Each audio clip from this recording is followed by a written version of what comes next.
kabar Bapak Ibu semua? Selamat untuk kembali bertemu dalam sesi kita yang kedua. Setelah kita sudah membahas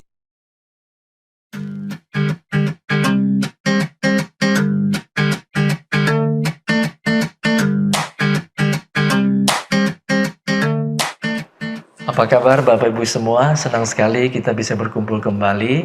Di dalam sesi kali ini yang akan kita bahas adalah hubungan antara diet nabati atau yang kita sering sebut sebagai diet vegan dengan resiko terjadinya penyakit.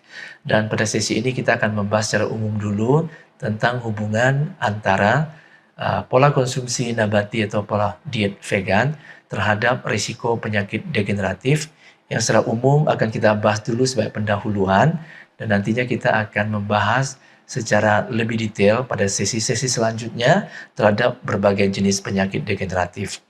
Baik, untuk memulai sesi ini, saya akan mengajak Bapak Ibu Saudara untuk membaca satu jurnal yang diterbitkan oleh American Dietetic Association. Di sini pada tahun 2009 ya, dari Journal of American Dietetic Association, kita bisa membaca di sini sebutkan bahwa pola diet vegetarian termasuk vegan yang diatur atau direncanakan secara baik itu bisa memenuhi kebutuhan gizi dan juga untuk hidup sehat. Begitu juga pola diet vegetarian dan vegan ini bisa memiliki manfaat-manfaat terhadap kesehatan, terutama di dalam pencegahan atau prevention dan juga treatment dari berbagai jenis penyakit. Lalu statement selanjutnya pada jurnal yang sama juga kita bisa membaca bahwa sebagai tambahan manfaat bagi kesehatan, bahwa diet vegetarian dan vegan ini juga memberikan sejumlah manfaat di dalam hal gizi, ya, status gizi dan kesehatan. Pada kelompok vegetarian dan vegan itu lebih memiliki asupan yang lebih tinggi terhadap dietary fiber, yaitu serat dari makanan, kemudian antioksidan dan juga fitokimia. Dan pada sesi sebelumnya kita sempat juga belajar bahwa fitokimia dari kata phyto atau phytochemical ya. Phyto itu artinya tumbuhan. Sehingga phytochemical ini memang adalah kelompok yang ada di dalam makanan nabati saja, yang tidak ada di hewani. Jadi sebagai contoh nanti kita akan membahas kelompok-kelompok fitokimia seperti karotenoid, kemudian flavonoid dan selanjutnya. Lalu semua ini diperoleh karena memang jenis makanan yang dikonsumsi pada pola diet nabati ini atau diet vegan memang lebih cenderung tinggi sayur-sayuran, buah-buahan, dan juga whole grain ataupun ya biji-bijian dalam bentuk yang utuh ya. Begitu juga dengan dari nuts atau kacang-kacangan dan kelompok legum. Dalam bahasa Indonesia kita tidak ada kata yang membedakan antara bean dengan nut. Tapi sesungguhnya dalam bahasa Inggris mereka membedakan antara nut sama bean. Contoh kasus, kalau saya bilang soybean, berarti kan dalam bahasa Inggris tetap disebut kacang kedelai. Tapi kalau peanut, peanut itu artinya kacang juga, tapi kacang tanah. Tapi dalam kelompok gizi ini sebenarnya dibagi antara bean dengan nut gitu ya. Yaitu cuma masalah bahasa, tapi intinya dari kelompok makanan yang berbasis nabati inilah yang kemudian memberikan manfaat status gizi dari segi nutrisional maupun dari segi kesehatannya atau health. Jadi tadi sekali lagi saya ulangi, dari pola makan berbasis nabati ini sebetulnya sangat menguntungkan untuk menaikkan konsumsi atau asupan atau intake dari fiber, yang dietary fiber itu serat yang dari makanan, kemudian juga apalagi antioksidan dan juga fitokimia. Dan sebaliknya kita juga sangat diuntungkan dengan kadar kolesterol kemudian juga lemak jenuh yang lebih rendah, karena memang makanan yang mengandung kolesterol itu hanyalah makanan yang berasal dari hewani. Jadi daging, telur, susu, termasuk ayam dan unggas, ikan dan jenis makanan laut yang lain atau yang sering kita sebut seafood, itu adalah makanan-makanan berbasis hewani yang semuanya mengandung kolesterol.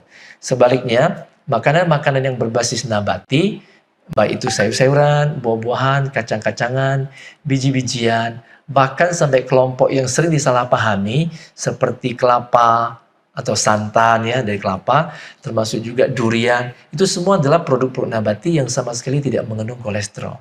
Jadi santan dan durian sekalipun sebenarnya tidak mengandung kolesterol, walaupun mereka mengandung lemak, tapi bukan kolesterol.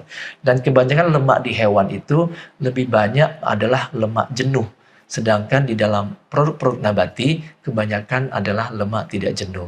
Dan nanti di sesi-sesi selanjutnya kita membahas bagaimana pola ataupun profil lemak ini dalam khasnya di dalam makanan nabati dan hewani yang menjadi ciri dan juga manfaat mereka di dalam menurunkan risiko terhadap penyakit degeneratif maupun sebaliknya malah menaikkan risiko penyakit degeneratif.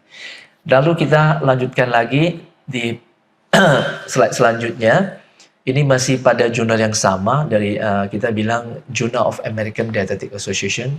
Sebenarnya mereka sudah mempublish beberapa kali, tapi ini adalah publish yang tahun 2009. Di sini dikatakan sehingga tidak mengherankan atau tidak apa istilahnya, tidak membuat kita surprise gitu ya. Pola diet nabati itu sebetulnya juga memiliki manfaat dalam hal indeks-indeks antropometri. Jadi kita tahu di situ ada yang kita sebut indeks massa tubuh ya. Tapi kalau ini pada orang dewasa. Tapi kalau pada anak-anak kita mengukur status gizi bisa dari IMT per umurnya yang terbaru dari WHO tahun 2005 dan sebelumnya kita menggunakan ada yang disebut sebagai berat badan per umur ya BBU ataupun tinggi badan per umur dan untuk melihat proporsionalnya kita biasa membandingkan antara berat badan terhadap tinggi badan, jadi BB per TB. Nah, ini semua juga menjadi manfaat yang diperoleh dari pola makan diet nabati. Di sini dikatakan lebih memiliki lower body mass index. Jadi body mass index itu BMI bahasa Inggrisnya, tapi terjemahan bahasa Indonesia menjadi IMT, indeks massa tubuh yang cenderung lebih rendah, lebih normal, tidak sampai kelebihan, over yang bisa menyebabkan kegemukan maupun obesitas. Begitu juga dengan beberapa angka kejadian, ya, angka kejadian seperti pada penyakit jantung, ya. Jantung juga lebih low rate katanya. Jadi angka insidennya atau angka kejadian jantungnya, penyakit jantung juga lebih rendah. Begitu juga dengan kadar kolesterol darah, itu juga cenderung lebih rendah.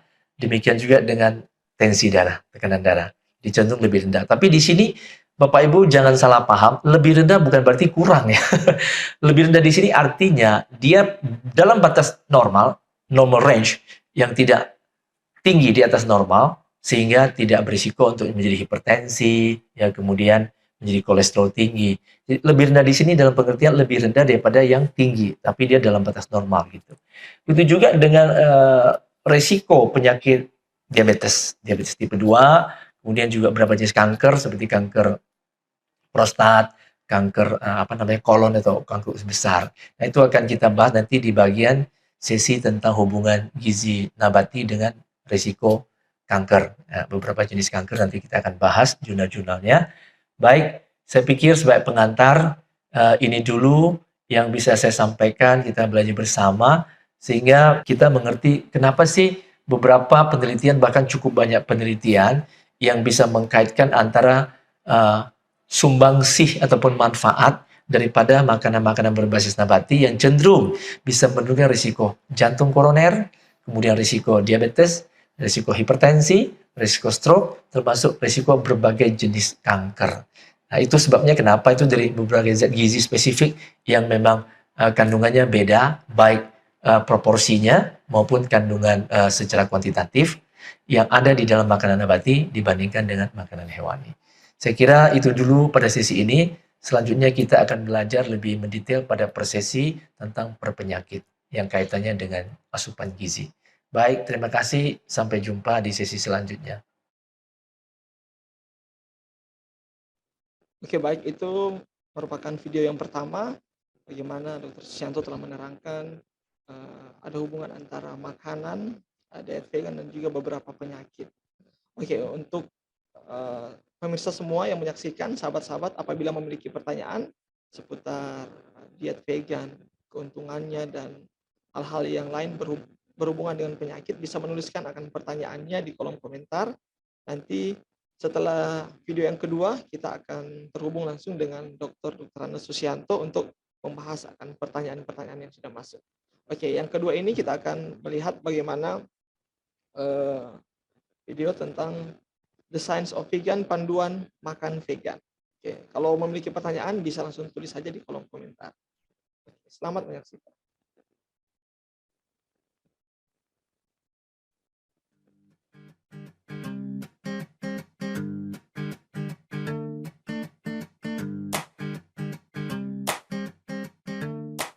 kabar Bapak Ibu semua?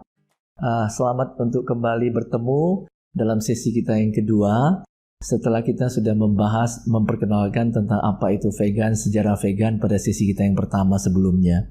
Dan pada sesi ini kita akan belajar bersama bagaimana kita menyusun pola makan kita berbasis nabati untuk mencukupi kebutuhan gizi kita untuk agar bisa hidup sehat dan tidak kekurangan gizi dan juga tentunya tidak kelebihan gizi. Kelebihan gizi maupun kekurangan gizi sama-sama kita sebut sebagai malnutrisi. Jadi ada konsep yang sedikit salah ya, salah kaprah di pendapat masyarakat umum. Biasanya orang mengartikan malnutrisi atau malnutrition itu sebagai kekurangan gizi. Padahal malnutrisi itu tidak hanya kekurangan gizi, kelebihan gizi pun disebut malnutrisi. Jadi apa fungsi daripada panduan pola makan gizi seimbang adalah untuk mencapai kondisi optimal, tidak kurang dan tidak lebih, sehingga kita bisa hidup sehat. Kekurangan gizi akan mendatangkan penyakit, kelebihan gizi juga mendatangkan penyakit. Apa yang kita sebut sebagai overnutrition, kelebihan gizi, dan undernutrition atau kekurangan gizi. Masing-masing punya risiko untuk menderita penyakit. Baik, kita akan mulai dari sedikit sejarah pola makan yang diajarkan di Indonesia maupun di dunia. Jadi sejak tahun 55 atau 1955 kita diperkenalkan ada konsep 4 sehat 5 sempurna. Jadi 4 sehat itu apa? Kita sudah belajar ya sejak kita masih di bangku sekolah SD. Ada kelompok yang namanya sayur-sayuran, buah-buahan, lauk pauk, dan makanan pokok. Kemudian dilengkapi dengan susu sebagai 5 sempurna. Kalau kita bilang susu berarti susu sapi ya. Kalau kita bilang susu yang lain, biasa kita sebut contohnya susu kambing atau susu kedelai atau susu almond gitu. Sama seperti konsep tempe. Kalau kita bilang tempe, itu artinya tempe yang terbuat dari kacang kedelai. Menggunakan Rhizopus ya, ataupun Rhizopus oligosporus atau Rhizopus oryzae. Tapi kalau kita bisa membuat tempe dari kacang-kacang lain, contoh dari kacang hijau, kacang merah, kacang hitam, maka kita akan sebut itu sebagai tempe dari apa gitu ya, kacang apa. Baik. Itu sedikit pengantar, biasanya ada salah kaprah di dalam masyarakat umum. Kemudian kita lihat sejak tahun 1993, Kementerian Kesehatan merevisi konsep 4 sehat 5 sempurna menjadi pedoman gizi seimbang yang sering kita kenal piramida gizi seimbang. Dan di dalam piramida gizi seimbang tidak ada lagi konsep bahwa susu sebagai 5 sempurna. Susu hanya dimasukkan ke dalam kelompok protein hewani ya. Dan di dalam piramida makanan itu, kita lihat di dasarnya itu ada kelompok makanan pokok yang biasanya dari umbi-umbian dan biji-bijian. Dan ini adalah nabati alias vegan. Kemudian kita naik lagi ke atas ada sayur-sayuran dan buah-buahan. Zaman itu kita masih menggunakan istilah porsi. Jadi konsumsi 3-5 porsi sayur-sayuran, 2-4 porsi buah-buahan. Porsi. Masyarakat umum mungkin tidak mengerti apa itu porsi. Berapa banyak sih satu porsi buah-buahan? Berapa banyak sih satu porsi sayur-sayuran? Maka nanti kita akan lihat sampai kepada perkembangan pedoman gizi seimbang dalam bentuk isi piringku yang tidak lagi berbicara masalah porsi, tapi berbicara masalah bagian daripada isi piring kita. Dan naik lagi di atas ada pembatas antara protein hewani dan nabati. Ini saya masih berbicara masalah piramida makanan gizi seimbang tahun 93. Jadi dianjurkan konsumsi 2-3 porsi protein hewani dan 2-3 porsi protein nabati. Kemudian di puncak piramida ada yang kita sebut GGL, gula, garam, lemak. Dan ini panduan pedoman gizi seimbang dalam bentuk piramida tahun 1993. Kemudian berkembang lagi sampai tahun 2014. Ada revisi lagi yang menjadi tumpeng. Nah, yang menarik di tumpeng gizi seimbang ini adalah di bagian bawah tetap sama, itu konsumsi makanan pokok. Kemudian di atas ada sayur-sayuran dan buah-buahan. Dan di kelompok protein atau lauk pauk, dia tidak ada lagi pembatas seperti pada piramida makanan tahun 93. Di mana ada garis pembatas antara protein hewani dan nabati sebagai lauk pauk. Dan tadi saya disebutkan, di situ dianjurkan konsumsi 2-3 porsi protein nabati atau lauk pauk nabati dan 2-3 porsi protein atau lauk pauk hewani. Tetapi pada tumpeng gizi seimbang, di kelompok atau di kamar, saya sering istilahnya kamar, di kamarnya protein atau lauk pauk, itu hanya disebutkan 2-4 porsi protein. Tidak dibedakan lagi atau bahkan tidak ada garis pembatas divider antara protein hewani dan nabati. Dan di atas puncak piramida tetap GGL, gula, garam, lemak yang kita sering kenal dengan 415. Jadi 4 sendok makan gula, itu total dalam sehari ya, bukan sekali makan. Termasuk snack dan segala macam yang kita makan. 1 sendok teh garam, ingat baik-baik, garam tuh hitungannya 1 sendok teh, teaspoon, bukan sendok makan atau tablespoon, seperti pada gula. Dan 5 sendok lemak atau minyak, ya, itu sendok makan. Jadi begitu panduan pada tahun 2014 dalam bentuk tumpeng gizi seimbang. Dan pada tahun 2017 direvisi lagi ataupun diperkenalkan oleh pemerintah, terutama dalam dari Departemen atau Kementerian Kesehatan, istilahnya isi piringku. Di Amerika kita mengenal ada istilah my plate, ya, yang artinya kira-kira juga kalau kita terjemahkan isi piringku. Nah, di isi piringku ini menjadi lebih mudah untuk diikuti, dipahami oleh masyarakat awam. Katakanlah yang tidak mengerti gizi atau istilah-istilah dalam gizi dan kesehatan. Jadi piring itu sepertiga dari isi piring diisi dengan makanan pokok. Sekali lagi, makanan pokok itu biji-bijian, umbi-umbian, dan tidak wajib makan nasi. Kita bisa substitusi nasi dengan makanan pokok lain, sumber karbohidrat kompleks yang lain, yang menjadi sumber tenaga utama di dalam tubuh kita. Di sumber tenaga utama dalam tubuh kita bukan protein, bukan lemak, tapi karbohidrat. Ya, karbohidrat memang ada yang simple sugar, karbohidrat sederhana, tentu tidak sehat, dan ada karbohidrat kompleks yang sehat dan memang dibutuhkan oleh tubuh kita. Jadi di dalam isi piring kita yang sepertiga itu adalah makanan pokok. Kemudian sepertiga lagi adalah sayur-sayuran. Jadi makan sayur tidak cukup cuma 2 helai, ya, tapi sepertiga isi piring kita. Sebaliknya tadi juga. Makan makanan pokok, katakanlah nasi, bukan 1 piring full, apalagi pakai gunung, ya. Jadi cukup sepertiga. Tentunya ini adalah panduan umum untuk yang aktivitas fisiknya termasuk yang rendah lah atau sedang. Tentunya untuk yang aktivitas fisiknya kerjanya keras, ya tentu beda lagi, ya. Lalu kita lihat yang sepertiga isi piring kita itu sayur-sayuran, tidak wajib sayur mahal, ya. Kita bisa makan sayur apa saja, bisa saling substitusi, tapi sangat dianjurkan bervariasi. Lalu yang 1/6 kita isi dengan buah-buahan. Jadi makan buah bukan cuma 1 potong dadu, ya, tapi adalah 1/6 dari isi piring kita. Dan sebaiknya juga bervariasi. Dan tentunya tidak wajib makan buah import yang mahal. Buah lokal adalah sehat juga, gizinya juga bagus. Apalagi makan sesuai dengan musim, ya. Lalu sisa 1/6. Jadi kan sepertiga makanan pokok, sepertiga lauk pauk, sayur-sayuran. Tinggal sepertiga dibagi 2 jadi 1/6 buah-buahan, dan 1/6 lagi adalah lauk pauk. 1/6 lauk pauk ini tentu kita tahu ada lauk pauk hewani dan lauk pauk nabati. Kalau ini dibagi 2, hitungan matematisnya ya, tinggal 1/12. Kalau kita hitung Bapak Ibu, 1/12 itu kira-kira 8%. Jadi dari panduan isi piringku, kalau kita lihat total, itu 92% itu isinya nabati alias vegan atau plant based. Seperti tadi saya bilang, sepertiga makanan pokok itu nabati, vegan, plant based. Sepertiga lagi sayur-sayuran, plant based, vegan, nabati. 1/6 buah-buahan juga plant based, juga nabati, juga vegan. Dan 1/12-nya kita bagi tadi kan dari 1/6 lauk pauk. 1/12-nya itu nabati kan, lauk pauk nabati. Juga nabati. Lalu 1/12-nya lagi hewani.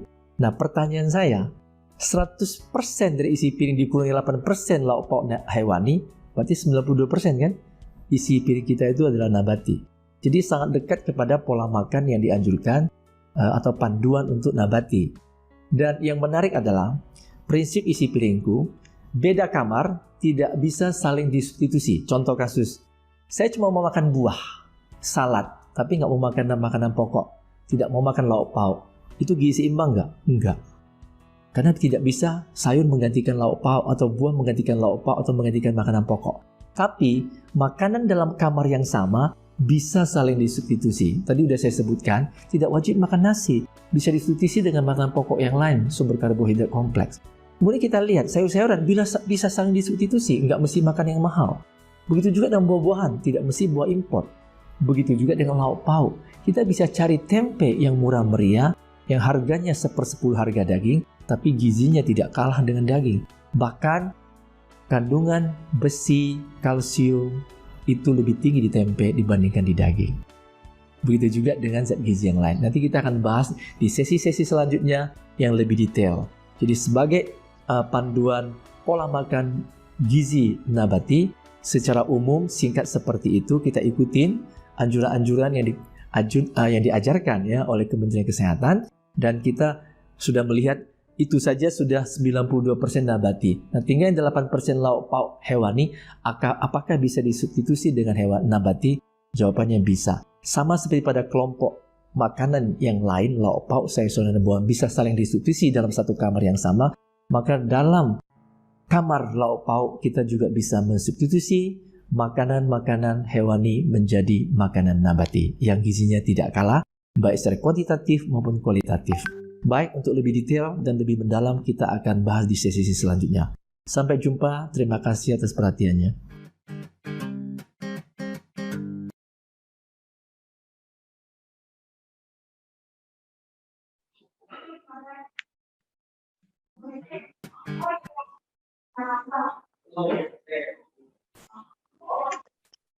Oke, baik. Terima kasih. Tadi kita sudah melihat bersama bagaimana presentasi, ada 2 video yang telah dibawakan oleh Dr. Putrana Susianto tentang diet vegan dan penyakit, dan juga panduan pola makan vegan. Oke, baik. Untuk saudara-saudara, semua pemirsa yang menyaksikan, mungkin memiliki pertanyaan, kita sudah terhubung sekarang dengan Dr. Ana Susianto, telah hadir di Zoom. Bisa menuliskan akan pertanyaan dari saudara-saudara di kolom komentar, ataupun yang mau bertanya secara langsung bisa menggunakan media raise hand atau angkat tangan di reaction-nya di Zoom, ataupun bisa langsung open mic. Saya ingin menyapa dulu untuk Dr. Susianto yang sudah hadir. Halo, selamat malam, Dokter. Malam, Pak Daryl dan Bapak Ibu semua. Selamat sore. Malam sudah ya di Manado ya? Iya, di Manado ini. Kan dari Manado ini, Dok. Selamat malam. Iya, iya. Oke, apa kabar, Dok? Dokter? Baik, baik. Oke, baik. Oke, saya akan membacakan ada beberapa pertanyaan yang sudah masuk, dan juga karena ini, Dok, bincang vegan ini sebenarnya sudah kita bikin sudah 4 episode, jadi ada beberapa juga pertanyaan yang sudah masuk dari episode yang 1 juga kita bisa tanyakan di episode saat ini. Saya akan dulu ada pertanyaan di kolom komentar. Ini dari Philip. Oke, pertanyaan dari Philip. Apakah ini penyebab stunting naik di Indonesia karena kurang minum susu?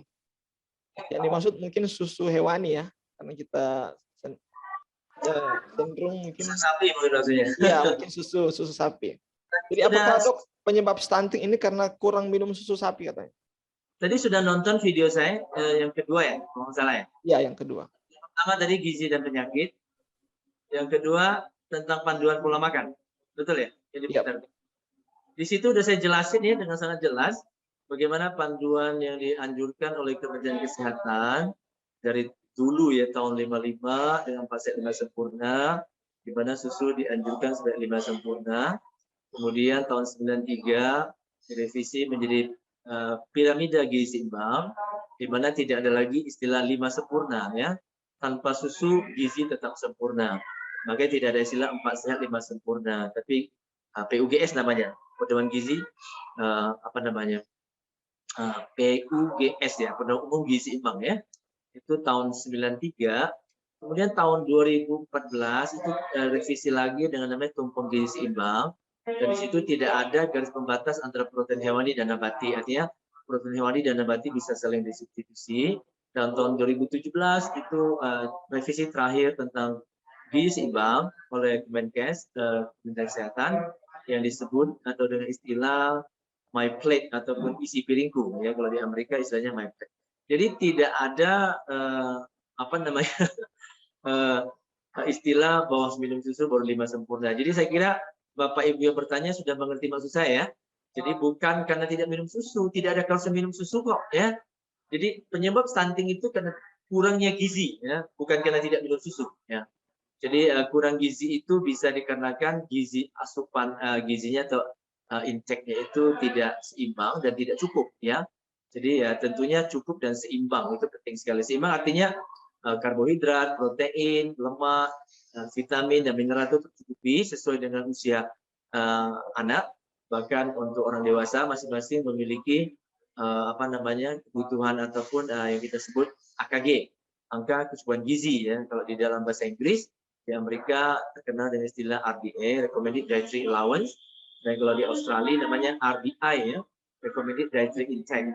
Jadi kalau kita bisa memenuhi kebutuhan gizi kita sesuai umur dan juga jenis kelamin ya, maka kita akan bisa memenuhi gizi untuk hidup sehat, untuk tumbuh dan kembang istilahnya ya, tumbuh kembang baik itu bayi sampai ke anak, bahkan sampai remaja, dewasa dan juga orang tua bahkan lansia, bahkan atlet ya. Jadi penyebab stunting itu adalah karena kurangnya gizi, baik itu secara kuantitatif maupun kualitatif, dan tidak memenuhi gizi. Jadi bukan karena tidak minum susu. Saya kira itu.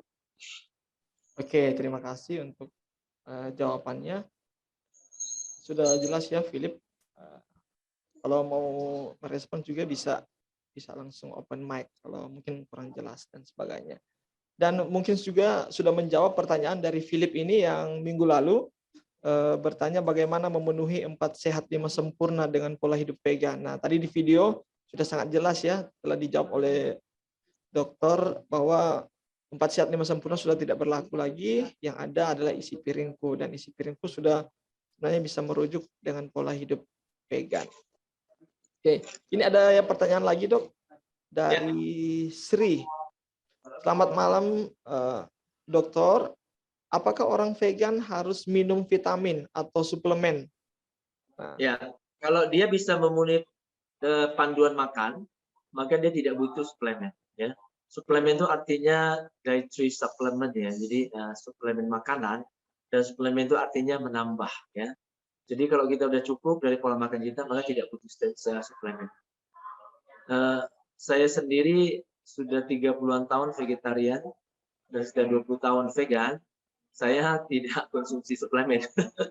Ya, jadi panduan pola makan itu sudah sangat jelas. Kalau dulu kita menggunakan istilah porsi itu agak membingungkan karena masyarakat awam tidak mengerti kalau dianjurkan konsumsi 2-4 porsi sayur sehari, dia nggak ngerti satu porsi sayur itu berapa. Kemudian katakanlah, 3-5 porsi sayur. Kemudian 2-5 porsi buah-buahan. Nggak ngerti satu porsi buah itu berapa. Makanya sekarang dibikin mudah oleh Kemenkes dengan cara isi piringku. Jadi sepertiga isi piring atau bagian piring itu adalah makanan pokok. Dan makanan pokok tidak wajib nasi ya, jagung, boleh kentang, boleh ubi, boleh sagu, boleh macam-macam. Pokoknya ubi-ubian dan biji-bijian. Biji-bijian dalam pengertian grain ya, bukan biji-bijian kayak biji kuaci, bukan ya. Jadi bahasa Inggris sebenarnya lebih jelas. Grain dan seed itu beda. Bahasa Indonesia semua biji kan. Biji jagung juga bilangnya biji, biji gandum juga biji, padahal itu grain ya. Tapi kalau sunflower seed, pumpkin seed itu baru biji kuaci, biji bunga matahari, biji labu kuning itu baru seed namanya. Lalu yang kedua kita bilang kacang. Dalam bahasa Inggris ada dua istilah, satu bean dan satu nut ya. Jadi kalau kita kacang kedelai atau kacang kedelai kan, soybean. Begitu peanut kita bilang kacang tanah, kacang juga gitu. Padahal nut sama bean itu beda ya. Jadi ya itulah kita sebut saja kacang-kacangan deh atau kelompok legum ya. Jadi kalau kita bisa mengikuti pola makan diet segi seimbang, maka kita akan cukup gizi, nggak perlu harus suplemen. Contoh, tadi sepertiga isi piring adalah makanan pokok. Lalu sepertiga lagi adalah sayur-sayuran, seperenamnya buah-buahan, dan seperenamnya lauk pauk. Jadi ikutin ide aja, gizinya akan cukup. Ya. Tapi kalau memang sampai tidak seimbang gizinya atau kondisi sakit, ya silakan aja pakai suplemen untuk menambah. Kalau memang kurang. Tapi kalau kita bisa makannya seimbang, ya akan cukup. Makanya jangan pilih-pilih makanan. Saya cuma mau makan lauk pauk sama makanan pokok, dan mau makan sayur buah, ya pasti bukan gizi seimbang, ya pasti akan kurang gizi. Ya. Sehingga pasti akan butuh suplemen. Gitu. Oke, terima kasih dok untuk jawabannya. Nah, lanjutan juga berhubungan dengan vitamin. minggu lalu ini ada yang bertanya dok tentang kebutuhan bagaimana mencukupi kebutuhan gizi vitamin B12. Nah, saya sempat menerangkan sedikit bahwa itu ada salah satunya di tempe, tapi lebih jelasnya seperti apa saya bilang nonton minggu depan ini ya, itu hari ini nanti akan dijelaskan oleh Dokter Susianto. Sebagai informasi juga, Dokter Susianto ini dikenal dengan Dokter Tempe. Ah, ini Dokter Bapak Tempe Indonesia kalau boleh dikatakan. Oke dok, mungkin bisa dijelaskan tentang vitamin B12-nya, bagaimana kita mendapatkan. Iya. Di berbagai seminar di luar negeri, di Amerika, di Eropa, selalu di India ya disebut sebagai dokter tempe. Kebetulan penelitian disertasi S3 saya di Gizi UI itu menggunakan topik B12 tempe. Jadi biasanya kalau penelitiannya apa di S3 selalu dipanggil gitu loh ya. Jadi kalau saya penelitian sampah dipanggil dokter sampah gitu. Lalu kalau yang telitinya HIV dipanggil dokter HIV gitu ya. Jadi kebetulan saya untung saya penelitian tempe masih dipanggil dokter tempe ya. Oke, jadi B12 tempe itu tinggi sekali, sekitar 3,9 mikrogram ya dalam 100 gram tempe. Itu udah lebih tinggi daripada vitamin B12 di dalam daging sapi ya, yang cuma sekitar 3,0 mikrogram. Jadi masih lebih tinggi di tempe dengan berat yang sama. Dan tentunya kalau bagi yang tidak suka makan tempe, ya udah mungkin penelitian Profesor Watanabe di Jepang juga menggunakan seaweed ya, rumput laut tapi yang segar, bukan yang kering ya, untuk diintervensi kepada anak-anak balita vegan di Jepang dan juga berhasil ya. Jadi bisa juga dari rumput laut atau seaweed. Kemudian kalau memang dan juga di beberapa fermentasi lain selain tempe seperti mungkin natto ya, di dalam makanan Jepang itu yang tradisional. Lalu dalam nutritional yeast itu juga ada B12. Ya, kalau memang sampai tidak suka makan yang itu-gituan yang saya sebut tadi, ya mungkin bisa mendapatkan sumber B12 dari fortified food, makanan fortifikasi. Contoh seperti serial sarapan pagi yang banyak difortifikasi atau bahasa Indonesia diperkaya gitu dengan B12, atau susu soya, susu almond yang diperkaya difortifikasi dengan B12, bahkan jus-jus sayur, jus buah juga ada yang difortifikasi dengan B12. Kalau masih juga malas ya sudah, bisa suplemen. Dan B12 itu suplemennya murah meriah ya. Sebenarnya butuh tubuh kita sehari cuma butuh sekitar ini AKG lama ya sama RDA lama sekitar 2,4 mikrogram ya. Jadi kecil sekali sebenarnya. Sudah bisa lihat dalam suplemen ada yang sampai 1000, ada yang 3000, ada yang 5000 mikrogram. Ya. Jadi tinggi sekali. Dan B12 ini agak menarik ya. Dia bukan kayak vitamin B kompleks yang lain yang tidak bisa disimpan di dalam tubuh. Kita tahu B dan C itu larut dalam air, water soluble vitamins namanya. Dan itu biasanya tidak bisa disimpan di dalam tubuh kecuali yang ADEK yang fat soluble, yang larut dalam lemak ya. Jadi kayak A, D, E, K itu bisa disimpan di tubuh. Tetapi untuk B dan C itu tidak bisa disimpan kecuali B12. Nah ini B12 bisa disimpan di dalam tubuh. Jadi itu agak menariknya B12 sehingga dia untuk jadi sampai defisiensi itu butuh waktu yang lama sekali ya. Jadi kita nggak usah tiap hari suplemen B12 gitu ya. Jadi cukup berapa lama sekali gitu kalau memang sama sekali nggak pernah makan makanan yang menjadi sumber B12 atau makanan yang diperkaya atau fortified dengan B12. Saya kira itu. Bahkan ada pilihan yang lebih terakhir lagi selain suplemen. Apa itu dok? Bisa diinjeksi. Orang-orang Amerika suka pakai injeksi. Sekali injeksi bisa tahan 6 bulan katanya. Jadi memang itu SOP ya standar di Amerika. Kalau bukan hanya untuk orang vegan atau orang vegetarian, siapapun dia, termasuk yang tidak VG, biasanya kalau di usia di atas 50 itu memang selalu dianjurkan untuk disuntik gitu. Ya. Karena B12 bukan cuma sumbernya saja yang kalau kita nggak dapat akan defisiensi. Walaupun kita makan makanan B12, tapi kalau di dalam lambung atau di dalam sistem pencernaan kita itu sudah melemah, terutama faktor intrinsiknya, jadi ada istilah IF ya, IF, intrinsic factor. Kalau itu lemah, maka kita mau makan berapa banyak pun B12 termasuk suplemen, tetap aja nggak diserap oleh tubuh, karena nggak ada yang mengikat. Ya. Sehingga satu-satunya cara adalah pakai injeksi, gitu, pakai suntik ya, pakai intravena gitu. Ya. Saya kira itu. Oke, terima kasih dok untuk jawabannya. Nah ini ada pertanyaan dari Shirley Arifin, dari Shirley Arifin. Apa perbedaan vegan dan vegetarian? Nah, dokter juga tadi mungkin sempat mention dokter berapa tahun vegetarian dan juga berapa Oh tahun akhirnya jadi vegan? ya, Mungkin ya, bisa jadi di saya vegetarian mulai tahun 1988 dan vegan mulai 2006 ya, 2006. Jadi ya secara umum vegan itu kan namanya nabati. Jadi istilah yang di umum itu plant based ya. Dan nabati tentunya tidak ada hewani sama sekali.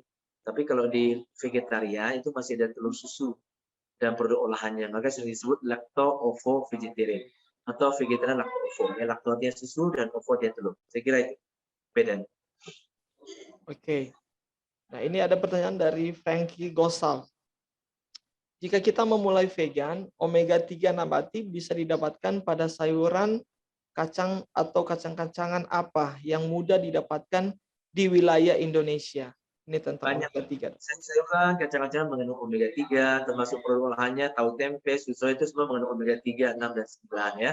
6 9 di sayur-sayuran banyak lah. Di minyak juga banyak yang 9. Tapi untuk yang 3 kacang-kacangan, kemudian termasuk biji-bijian, jadi kayak biji kuaci ya.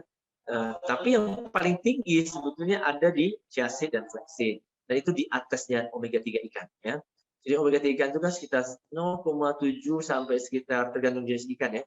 Sampai sekitar paling berapa sih? 12-an ya. 12,5%. Sedangkan omega 3 atau asam linolenat yang ada di dalam chia seed bisa sampai 15,5%. Lalu di flaxseed lebih tinggi sampai sekitar 22%-an atau 22,5%. Dan omega 3 atau asam linolenat ini, linoleic acid, dia tidak thermostable, tidak tahan panas. Jadi kalau orang makan ikan yang sudah dimasak juga omega 3-nya hilang banyak. Ada banyak penelitian ilmiah yang membuktikan bahwa ikan goreng omega 3-nya sudah hilang 80%. Ya, gitu. Tapi kalau kita makan chia seed nggak ada yang hilang. Chia seed kayak selasih kok cuma taruh ke air dia ngembang langsung diminum. Apanya yang rusak? Nggak ada omega 3 sama sekali yang rusak. Karena nggak perlu pemanasan seperti orang masak ikan gitu. Ya. Dan jangan lupa ya, ikan tidak menghasilkan omega 3 loh ya. Tubuh ikan tidak memproduksi omega 3. Nantilah lain kali Pak Daryl bisa putar video saya tentang omega 3, tentang lemak. Boleh, Ya. boleh, Dok. Jadi Ya. saya ada 15 video di YouTube channel The Science of Vegan. Di situ saya bahas semua isu-isu gizi yang menjadi apalah isu-isu penting seperti apa protein termasuk asam amino esensialnya, kemudian lemak omega 3, 6, 9, kemudian vitamin biasanya B12, sedangkan mineral biasanya kalsium gitu kan sama besi dua itu ya. Jadi itu udah saya bahas di sana semua. Dan tadi yang penyakit sudah kan ya udah diputar ya gizi dan penyakit. Jadi intinya ikan itu mendapatkan omega 3 itu bukan diproduksi oleh tubuhnya. Jadi kalau manusia itu omega 3 termasuk essential fatty acid, asam lemak esensial. Artinya penting. Bukan yang lain tidak penting, tapi di sini artinya tubuh tidak mampu memproduksi sehingga harus dari makanan. Nah, bagi ikan, omega 3 juga esensial. Tubuh ikan tidak bisa memproduksi omega 3 kok. Jadi ikan dari mana dapat omega 3? Ya dari fitoplankton, dari ganggang dia makan di laut. Jadi ganggang juga tinggi omega 3, bahkan punya DHA, menjadi turunan omega 3. Tapi kalau pada tubuh manusia, DHA itu adalah hasil derivat ya, turunan hasil metabolisme daripada omega 3 yang kita makan. Jadi kalau kita makan cukup omega 3, tubuh akan menghasilkan DHA dalam tubuh kita. Ya. Oke, terima kasih, Dokter. Nah, ini ada pertanyaan tentang gizi seimbang tadi, mungkin klarifikasi. Apakah itu per porsi makan ya? Ya, bukan. Makanya saya udah bilang porsi itu orang bingung. Kalau porsi makan itu yang dipakai pada pedoman gizi seimbang, piramida dan tumpeng ya. Nah, kalau saya bilang konsumsilah 2 sampai 3 porsi buah sehari. Kan nggak ngerti berapa banyak satu porsi buah. Lalu saya bilang konsumsilah 3 sampai 5 porsi sayur-sayuran sehari. Kan nggak ngerti satu porsi sayur-sayuran berapa. Tapi makanya itu yang membuat masyarakat bingung. Akhirnya Kemenkes bikin yang namanya isi piringku. Itu bagian bukan porsi. Jadi porsi dalam pengertian Inggris serving ya, serving itu beda ya. Jadi porsi di sini bagian. Jadi sepertiga isi piring, maka tadi kan sepertiga isi piring makanan pokok, sepertiga isi piring sayur-sayuran, tinggal sepertiga kan? Sepertiga dibagi 2 seperenam. Jadi seperenam sayur-sayuran, seperenam buah-buahan, seperenam wow, itu dia total satu piring 100% itu. Dan tadi kan saya udah jelasin di dalam video. Kalau secara hitung matematiknya itu berapa persen? Masih ada yang ingat? Harus makan nabati sekali makan menurut isi piringku? 92%. Karena yang 1/6 lauk pauk itu kan dibagi dua tuh, lauk pauk hewani sama nabati kalau panduannya yang umum. Jadi sehingga 1/12 itu hewani, 1/12 itu 8%. Sehingga total kan semua nabati itu. Makanan pokok nabati, sayur-sayuran nabati, buah-buahan nabati. 1/12 lagi lauk pauk nabati, sisa 1/12 lauk pauk hewani, dan 1/12 8%. Jadi kan total 100% satu piring dikurangi hewani berapa? 8%. Jadi 92% ya. Jadi sebetulnya nggak usah ikutin orang vegan, ikutin Kemenkesnya sudah sekali makan mesti dominan vegan itu. Ya, bukan dominan hewan gitu ya.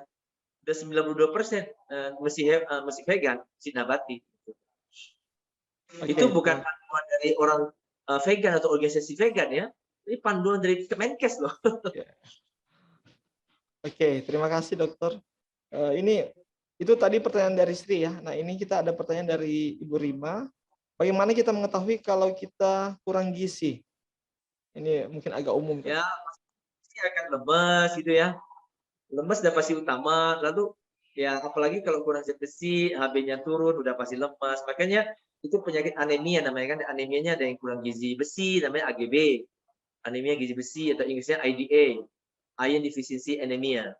Ada yang karena megaloblastik, karena kurangnya vitamin B12 ya.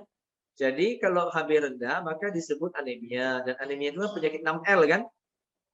Lemes, letih, lesu, lelah, lemot. Udah itu apa? Letoy. Pokoknya banyak sekali ya. kurang gizi ya. Kemudian mungkin berat badan turun terus ya. Tapi berat badan turun bisa juga penyebab lain ya. Tapi bisa juga karena kurang gizi, kurus kering gitu ya.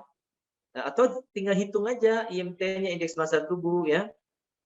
Coba nanti ada satu video yang saya membahas tentang IMT juga tuh. Indeks massa tubuh itu kan saya bahas obesitas. Nanti coba lihat di video obesitas.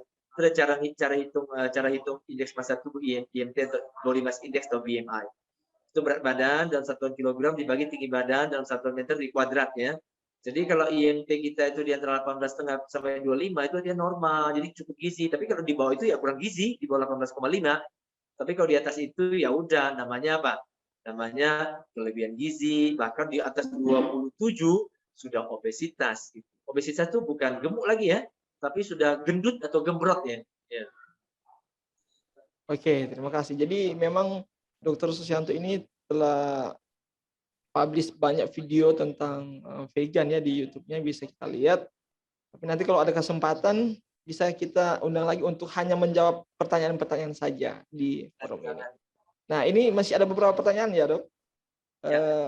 Bagaimana selamat malam, apakah bisa setiap hari anak-anak makan tempe? Ini pertanyaan dari Abigail. Pas saja boleh makan tempe setiap hari. Minimal usia 6 bulan, bayi sudah boleh. Tapi tentunya itu baru MPASI, makanan penambah ASI, jadi nggak boleh langsung tempe, dikasih gitu, harus dijadikan blender gitu ya. Disaring dulu, nanti 9 bulan baru nggak usah disaring, tapi di blender. Sama kayak bubur aja nggak boleh langsung dikasih kan, pada saat 6 bulan, sebagai introduction, MPASI. Harus disaring dulu, maka namanya istilahnya bubur saring kan. Itu udah boleh campur tahu, tempe, udah boleh. Dan memang mau sampai 6 bulan kita selalu anjurkan ASI eksklusif. Itu adalah makanan terbaik pemberian Tuhan untuk anak di bawah 6 bulan ya. Siapa aja boleh makan tempe. Tempe itu antioksidannya tinggi loh. Anti kanker ya. Oke, terima kasih. Ini ada pertanyaan dari Yuliana. Dokter, kalau kita udah kena GERD, nah apa yang harus kita lakukan? Ya, pasti sama lah seperti itu kan, masalah GERD itu yang lebih parah sih, memang dia reflux ya dari asam lambung, dan itu memang kalau parahnya bisa sampai ke mulut, ke tenggorokan dulu ya, terasa sakit ya, tenggorokan perih karena asam lambungnya naik ke atas, kemudian bisa sampai ke mulut, ke hidung, ke telinga, ke mata, bahkan sampai ke otak loh GERD itu. Jadi oke, tentunya pada umumnya ya jangan asam, yang asam-asam, jangan yang manis, jangan yang pedas-pedas, dan sebenarnya terlalu manis juga nggak bagus. Lalu goreng-gorengan ya, karena itu susah dicerna lemaknya. Lalu tentunya makan jangan terlalu banyak, karena kalau kita sekali makan banyak, lambung akan mengeluarkan asam lambung lebih banyak. Jadi mungkin sedikit-sedikit tapi frekuensinya lebih sering gitu. Saya kira itu. Ya. Oke, terima kasih untuk jawabannya. Ini ada pertanyaan, what evidence-based health benefit of quinoa? Mungkin agak jarang di Indonesia, tapi kalau di luar. tulisannya quinoa, bacanya quinoa ya. Quinoa, Bacanya oke. quinoa, tulisannya quinoa ya.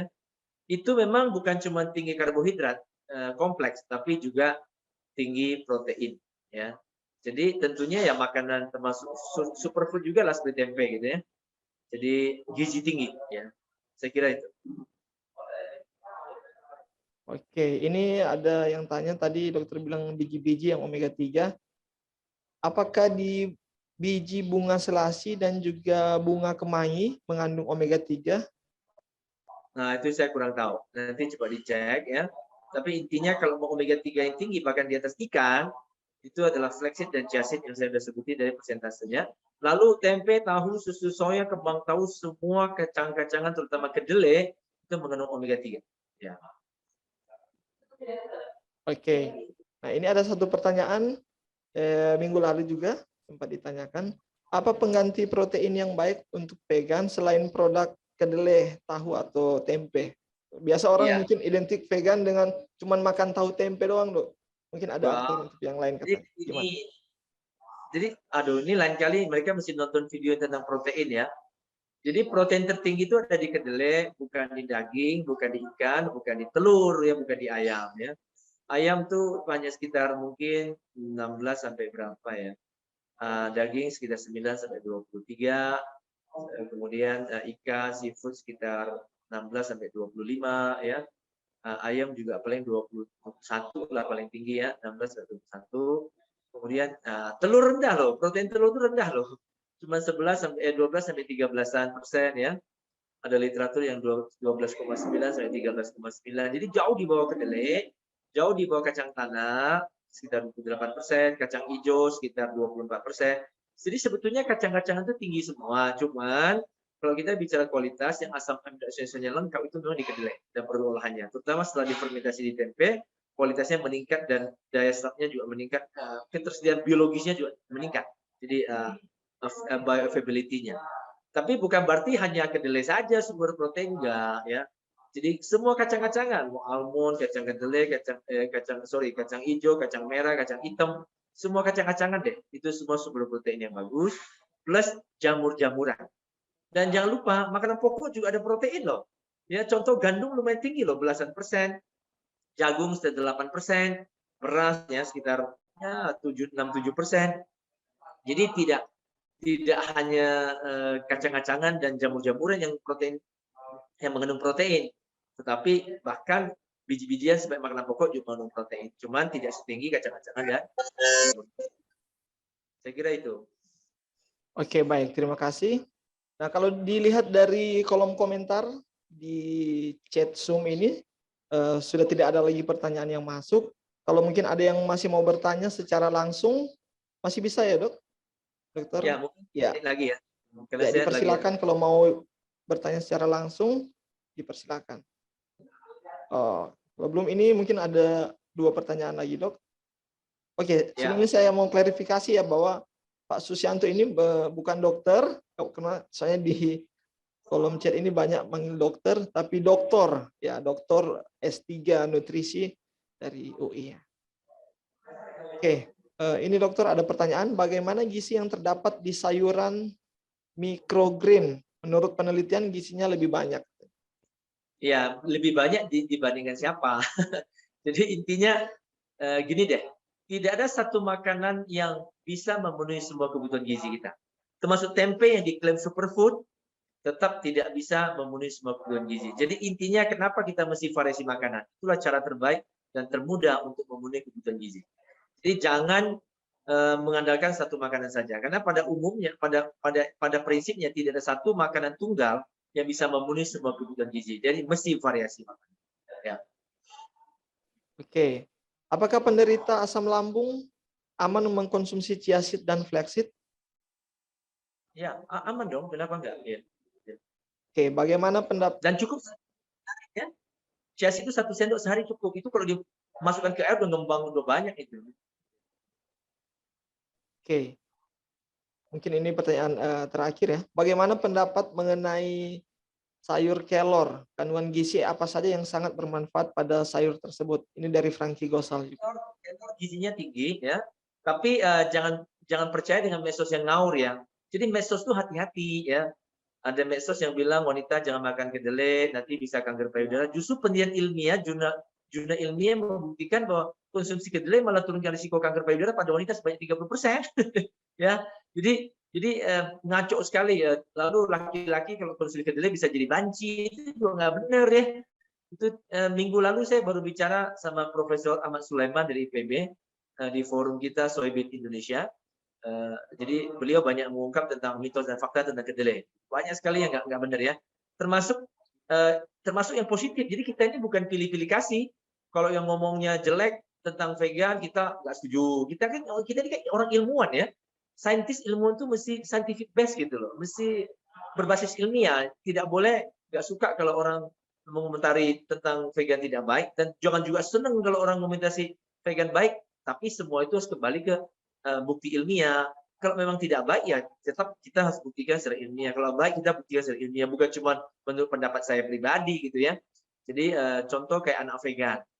Kenapa sehat? Memang penelitiannya banyak di seluruh dunia, bahkan di Indonesia. Saya nggak bisa hanya gara-gara anak saya si vegannya sehat walafiat, lalu saya bilang anak vegan sehat. Nggak bisa, itu nggak memenuhi standar metodologi penelitian ilmiah yang hanya satu orang itu testimoni, itu bukan metodologi ilmiah ya.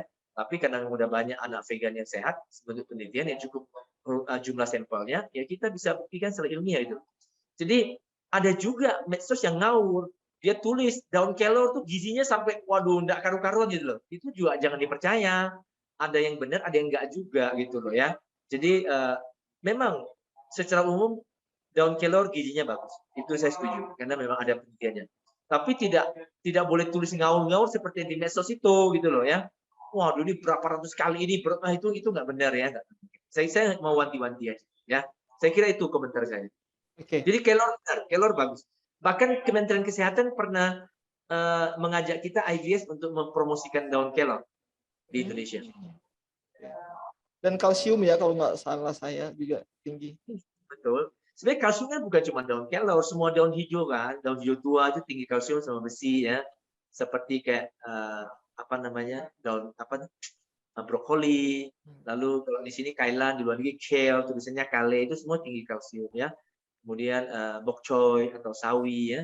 Kemudian ada lagi itu loh daun katuk yang biasanya ya ini mitos yang bukan mitos. Jadi ini kepercayaan legenda dari orang tua yang benar, tapi nggak semua orang tua ngomong benar ya. Tetapi yang ini benar gitu ya. Jadi memang dia tinggi kalsium. Kan zaman dulu kalau orang mau asinya banyak, ibu-ibu menyusui mau asi banyak disuruh makan daun kelor tuh ada daun katuk. Memang daun katuk tinggi kalsium. Tapi kalsium paling tinggi kan apa? Wijen kan? Coba nanti lihat di video tentang kalsium saya bahas. Nah, wijen tinggi ya, 10 kalinya susu sapi. Kemudian agar-agar 4 kali susu sapi. Lalu almond, kedelai, semua kacang di atas susu sapi. Susu sapi kan cuma 18 mg kalsiumnya, rendah kok. Ya. Di bawah wijen, agar-agar, dan daya serapnya, absorpsinya, kualitasnya itu kalah dengan brokoli, dengan bok choy, dengan sawi, itu sampai sekitar 50-62% absorpsi kalsiumnya. Pada susu sapi berapa teman absorpsi kalsium? Cuma 32 sama dengan absorpsinya kalsium dalam tahu. Tapi secara kuantitatif kalsium tahu lebih tinggi daripada susu sapi. Gitu loh. Jadi gitulah kira-kira kalau kita membahas lebih detail tentang absorpsi kalsium, artinya secara kualitatifnya, secara mutu kalsium. Kalau dari segi kualitas kalah jauh susu sapi. Tapi secara kualitas juga susu sapi bukan paling bagus absorpsi kalsiumnya, salah ya. Bukan paling bagus. Kalah kok sama dia cuma 32. Brokoli 62% loh. Serapan kalsiumnya. Bok choy, sawi, lalu ada turnip loba. Tinggi itu sampai sekitar 49, 50 sampai 62% loh. Itu 2 kalinya mutu kalsium susu sapi untuk absorpsinya. Ya. Saya kira gitu ya. Cukup ya? Masih bisa nggak? Ada 2 lagi nih terakhir. 2 lagi oke lah. Oke. Ini seperti biasa mungkin ada pertanyaan tentang asam urat nih, Dok. Bagaimana kalau orang tinggi asam urat dan itu ya kenapa? Pertanyaannya gimana? Dan dari Facebook, karena kita siarkan dari Facebook juga ada yang bertanya dari Facebook, bagaimana meningkatkan HB dengan cara vegan? Itu saja, Dok. Langsung terakhir kasih closing statement untuk seminar kita pada saat ini. Sebentar ya. Oke. Ya, kenapa tadi asam urat? Maaf. Jadi bagaimana kalau orang yang tinggi asam urat? Ya, asam urat kan dari hasil metabolisme purin ya. Ini purin itu salah satu asam amino dan itu paling tinggi ada di hewan, terutama di jeroan, seafood, kemudian kaldu daging, ya unggas seperti paling tinggi itu di bebek. Itu sekitar 10 kali kok purinnya lebih tinggi pada nabati. Jadi penelitian membuktikan bahwa konsumsi apa tuh namanya tempe tidak menaikkan asam urat. Kalau konsumsi kacang-kacangan juga sedikit menaikkan asam urat, tapi tidak setinggi di dalam hewani. Jadi harus tetap hewani lah yang utama, ya, bukan nabati. Ya. Sama yang HB dok, meningkatkan HB dengan cara vegan. Ya, ini sudah dibahas, itu tinggi sekali dalam sayur-sayuran hijau ya, kemudian juga di dalam beet merah. Jadi penelitian jurnal ilmiah juga terbukti bahwa prevalensi anemia di dunia ini antara yang VG sama non VG sama kok, nggak ada perbedaan signifikan. Bukan berarti yang nggak makan daging lalu HB-nya rendah. Saya ambil contoh aja. Besi paling tinggi itu kan bukan di daging loh ya. Coba besi daging sapi berapa? Cuma 2,8 miligram dalam 100 gram ya. Orang gizi kok bilang pasti dalam 100 gram ya. Kemudian apa lagi? Daging ayam 1,5. Daging kambing cuma 1 miligram. Berapa zat besi di dalam tempe? 10 miligram loh. Jadi tempe besinya 10 kali daging kambing. Sekitar 7 kali daging ayam dan 4 kali daging sapi. Jadi besi tinggi bukan di daging, tapi justru di tempe ya. Dari sayur-sayuran. Tapi tentunya besi tempe lebih gampang diserap daripada di sayur-sayuran. Saya kira gitu. Oke, baik sebelum Dr. Susianto memberikan mungkin closing statement tentang pembicaraan kita pada saat ini tentang panduan vegan. Nah, di sini ada yang bertanya dari Ibu Sri, dokter minta info channel YouTube-nya. Oke, saya akan membantu untuk share. Jadi bisa buka di YouTube ya. Di YouTube ini. Ya, sebenarnya Bapak ya ini The Science of Vegan, ilmu vegan. Sebenarnya kalau Bapak Ibu lupa YouTube channelnya, nggak apa-apa. Di YouTube tinggal ketik search saja Dr. Susianto, semua video keluar kok. Ya. Bukan cuma video The Science of Vegan, tapi semua video yang lain juga keluar yang pernah saya sampaikan dalam seminar atau webinar atau apa aja. Bahkan ya, dari internasional juga ada. Saya kira itu. Oke, dokter mungkin bisa berikan closing statement? Ya, closing statementnya simpel aja bahwa sebetulnya makanan itu penting, seperti kata Bapak Kedokteran Dunia Hippocrates bahwa let your food be your medicine. Jadikanlah makanan sebagai obatnya, dan itu terbukti dalam program 21 hari kami diet vegan itu semua metabolic syndrome turun semua dari tinggi jadi normal. Hipertensi, hiperkolesterol, hipertrigliserid, ya kemudian obesitas, kelebihan berat badan, kelebihan lingkar perut, ya kelebihan gula, itu semua jadi normal. Hanya 3 minggu loh, 21 hari diet vegan. Ya, jadi itulah kira-kira sebagai closing statement-nya. Dan panduan umum pun gizi seimbang sudah mengacu kepada 92% vegan. Jadi sudah bukan zamannya bicara makan daging, makan hewan yang banyak itu udah nggak gizi seimbang, ya. Belum lagi penyakit yang ditimbulkan oleh makanan hewani gitu, ya. Sedangkan baik. Ya. Terima kasih sekali dokter untuk waktu kesempatannya. Nanti kalau ada kesempatan lagi, kalau tidak keberatan kita bisa join bersama di forum bincang vegan kali ini. Oke, mungkin karena dokter lagi sibuk sekali, kita bisa berfoto bersama sebelum dokter meninggalkan akan forum ini. Yang teman-teman yang masih on air bisa membuka kameranya. Nanti kita akan foto bersama dengan narasumber kita. Dan kami ingatkan juga, mungkin ada yang baru bergabung di acara ini, untuk video lengkapnya itu ada di link komentar Zoom yang ada, bisa dilihat di situ untuk video selengkapnya, dan juga bisa menyaksikan akan video-video tentang topik vegan episode sebelumnya di Beat e-Church yang ada di kolom komentar.